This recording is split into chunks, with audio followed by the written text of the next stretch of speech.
नमस्कार प्यारे बच्चों, कैसे हैं आप सभी लोग। आशा करती हूँ सभी कुशल मंगल से होंगे।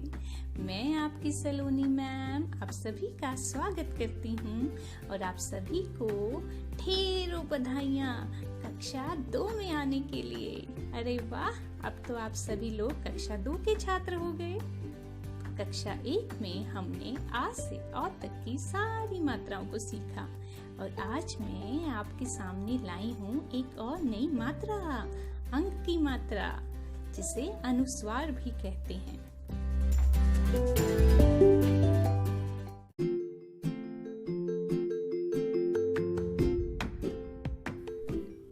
अब आप सभी लोग सोच रहे होंगे, अंक की मात्रा यह कैसे होती है, इसका प्रयोग कैसे किया जाता है। तो अंक की मात्रा एक बिंदी की तरह होती है। जैसे मम्मी अपने माथे पर बिंदी लगाती है, ठीक उसी तरह यदि हम किसी भी वर्ण की शिरोरेखा यानी ऊपर वाली लाइन पर एक बिंदी लगा देंगे तो वह बन जाएगी अंक की मात्रा यानी अनुस्वार। और जब किसी मात्रा की ध्वनि नाक से निकलती है तब वह अनुस्वार यानी अंक की मात्रा होती है, यानी वहाँ अंक की मात्रा का प्रयोग किया जाता है। जैसे यदि हम क पर अंक की मात्रा लगाएंगे तो वह बन जाएगा कंग। यदि हम ख पर अंक की मात्रा का प्रयोग करेंगे तो उसकी ध्वनि हो जाएगी खंग। यदि हम ग पर लगाएंगे तो वह बन जाएगा गंग। यदि घ पर लगाएंगे तो वह बन जाएगा खंग।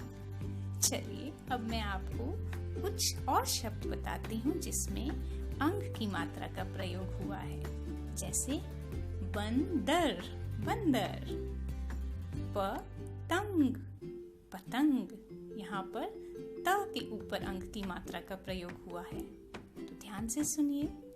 मंगल, माँ के ऊपर अनुस्वार की मात्रा और गल, मंगल। अंगूर, अंग अ के ऊपर बिंदी और गूर, अंगूर।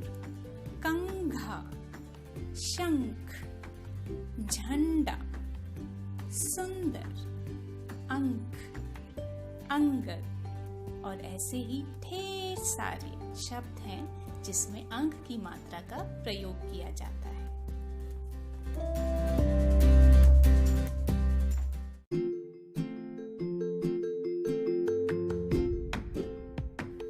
चलिए अब मैं आप सभी को एक कहानी सुनाती हूँ।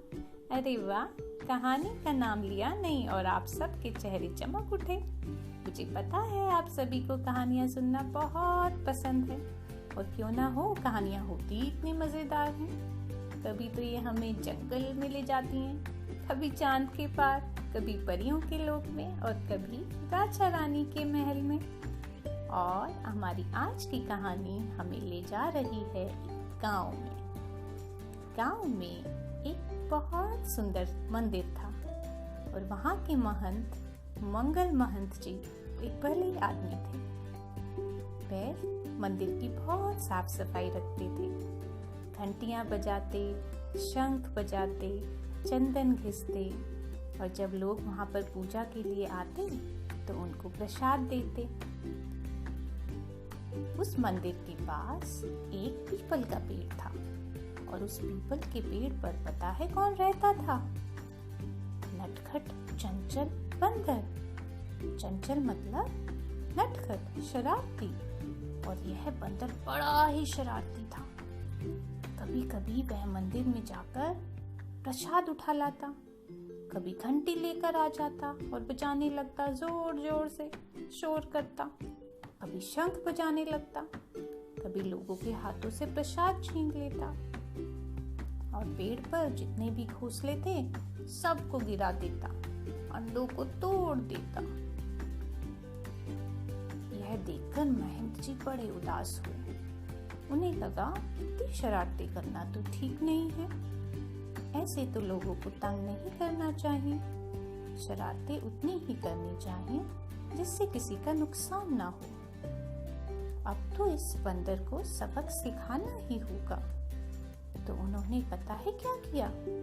एक बाल्टी में बहुत सारा नारंगी रंग घोल कर रख दिया नारंगी मतलब ऑरेंज कलर। जब वह नारंगी रंग उन्होंने एक बाल्टी में मंदिर के पास रखा और बंदर ने दूर से देखा, अरे यह तो कुछ मजेदार सा लग रहा है, देखो जरा, और थपक से उसके अंदर कूद गया।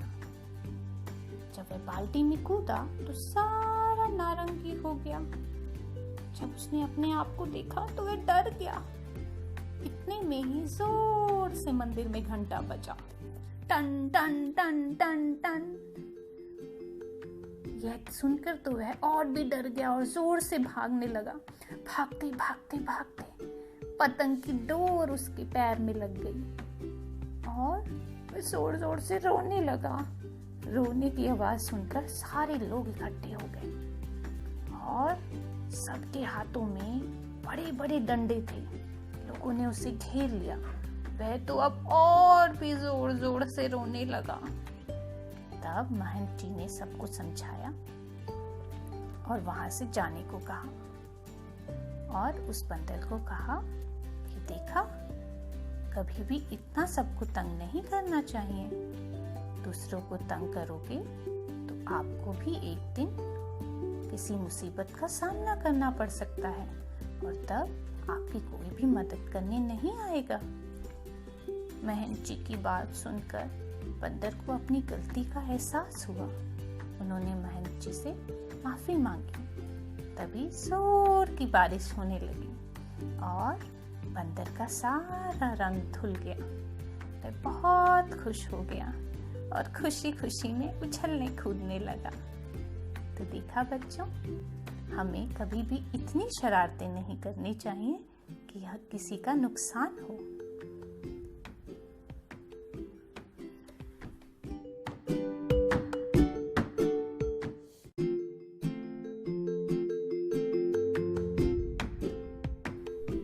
प्यारे बच्चों, आशा करती हूँ आप सभी को यह कहानी पसंद आई होगी। इस कहानी में ऐसे बहुत सारे शब्द आए हैं जिसमें अंक की मात्रा का प्रयोग हुआ है, जैसे चंचल, बंदर, पतंग, महंत, मंगल, नारंगी, रंग इत्यादि। आप भी अपने घर में चारों तरफ देखिए और ऐसे वस्तुओं का पता लगाइए जिसमें अंक की मात्रा का प्रयोग हुआ है। हम इस बारे में अगली कक्षा में चर्चा करेंगे। तो अपना ध्यान रखिए और सीखते रहिए अंक की मात्रा। नमस्कार।